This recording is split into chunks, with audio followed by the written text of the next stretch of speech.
ஜோதிட ரீதியாக ஒருவருக்கு திருமண வாழ்வு எப்படி அமையும். ஒருவரின் ஜனன கால ஜாதகத்தில் 7ஆம் வீட்டு அதிபதி. ஆட்சி பலத்துடன் இருந்தாலும் அல்லது உச்சம் பெற்று இருந்தாலும் நல்ல திருமண வாழ்க்கை அமையும். அதே சமயம் அந்த 7ஆம் வீட்டு அதிபதி 6, 8, 12ஆம் வீடுகளில் இருப்பதுடன். அது அவருடைய சொந்த வீடாகவோ அல்லது உச்ச வீடாகவோ இல்லாத நிலைமையில். ஜாதகனின் மனைவி நோயாளியாக இருப்பாள். மேலும் ஜாதகனை படுத்தி எடுப்பாள். திருமண வாழ்வில் மகிழ்ச்சியை கூட்டும் ஜாதக அமைப்பு. 7ஆம் அதிபதி சுப கிரகங்களின் சேர்க்கை அல்லது பார்வை பெற்று வலுவாக இருந்தால். ஜாதகனின் திருமண வாழ்க்கை மகிழ்ச்சியாக இருக்கும். 7ஆம் வீட்டு அதிபதி அமர்ந்திருக்கும் வீட்டின் இருபக்க வீடுகளிலும் சுப கிரகங்கள் இருந்தால். ஜாதகனுக்கு இனிமையான மணவாழ்வு அமையும். 7ஆம் வீட்டு அதிபதி நவாம்சத்தில் சுபகிரகத்தின் வீட்டில் அமர்ந்திருந்தால். நல்ல திருமண வாழ்வு அமையும். திருமண வாழ்வில் மகிழ்ச்சியை குறைக்கும் ஜாதக அமைப்பு. சுக்கிரன் எந்த வீட்டில் இருந்தாலும் சரி. உடன் பாப கிரகங்களின் கூட்டு இல்லாமல் இருக்க வேண்டும். தவறி கூட்டாக இருந்தால் ஜாதகனின் மனைவிக்கு. அந்த கூட்டு அமைப்பால் மரணத்தை ஏற்படுத்தும். அதற்கு மாறாக 7ஆம் அதிபதி தீய கிரகங்களின் பார்வை அல்லது சேர்க்கை பெற்றிருந்தால். அல்லது பகை வீட்டில் இருந்தால் அல்லது உச்சமடைந்திருந்தால். அல்லது அஸ்தமனம் பெற்று வலுவிழந்து இருந்தால். ஜாதகனின் மனைவி நோயுற்றவளாக இருப்பாள் அல்லது பலவீனமாக இருப்பாள். அத்துடன் இந்த அமைப்புள்ள ஜாதகன் பல பெண்களுடன் தகாத உறவை ஏற்படுத்திக் கொள்வான். 7ஆம் வீட்டு அதிபதி 6 அல்லது 8 அல்லது 12ஆம் வீடுகளில் ஏதேனும் ஒன்றில் இருந்து. தீய கிரகங்களின் சேர்க்கை அல்லது பார்வையுடன் இருக்கும் நிலைமை. நல்ல மணவாழ்க்கையை தராது. அப்படிப்பட்ட ஜாதகரின் திருமண வாழ்க்கை அவதி நிறைந்ததாக இருக்கும். மொத்தத்தில் 7ஆம் வீட்டு அதிபதி எந்த விதத்திலாவது பாதிக்கப்பெற்றிருந்தால். திருமண வாழ்க்கை மகிழ்ச்சியாக இராது. சண்டை சச்சரவுகள் நிறைந்ததாக இருக்கும். 7ஆம் வீட்டில் ஒரு தீய கிரகம் அமர்ந்து. அது 7ஆம் அதிபதிக்கோ அல்லது லக்கினாதிபதிக்கோ பகைவன் என்னும் நிலைமையில் இருப்பின். திருமண வாழ்வு மகிழ்ச்சியாக இராது. செவ்வாயும் சுக்கிரனும் எந்த விதத்திலாவது ஜாதகத்தில் பாதிக்கப்பட்டிருந்தால். திருமண வாழ்க்கை அமைதி நிறைந்ததாக இருக்காது. 7இல் சனீஸ்வரன் இருந்து. அது அவருடைய சொந்த வீடாகவோ அல்லது உச்ச வீடாகவோ இல்லாமல் இருந்தால். மண வாழ்க்கை மகிழ்ச்சியாக இருக்காது. மேலே குறிப்பிட்டவை யாவும் சில முக்கியமான விதிகள் தான். இவை யாவும் பொது விதிகள்.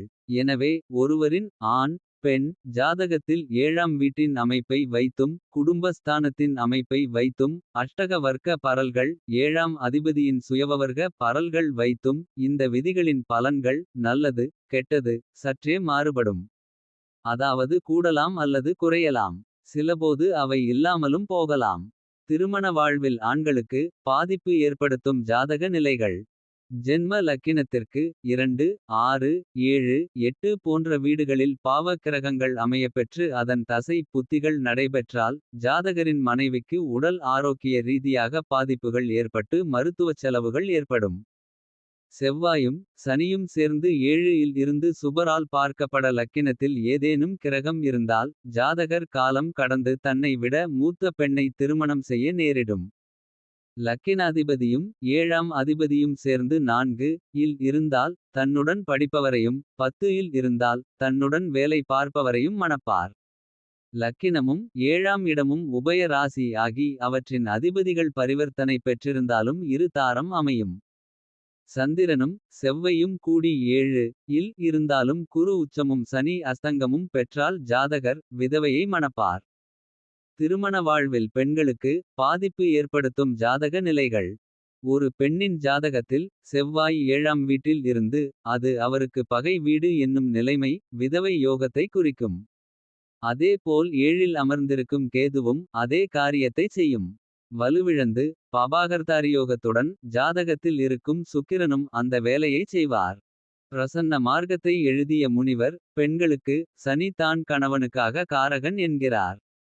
அத்துடன் பெண்ணின் ஜாதகத்தில் சனீஸ்வரன் செவ்வாய் அல்லது கேதுவுடன் சேர்ந்து 7இல் இருந்தால். பெண் சீக்கிரம் விதவை ஆகிவிடுவாள் என்கிறார்.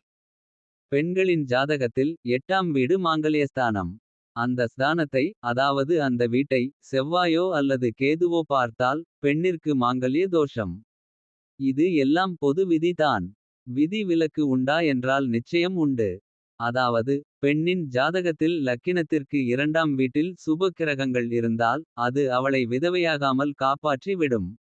அதேபோல் மேற்கண்ட வீடுகளை குரு பகவான் தன்னுடைய நேரடி பார்வையில் வைத்திருந்தாலும் அந்த அமைப்பு ஜாதகியை காப்பாற்றும்.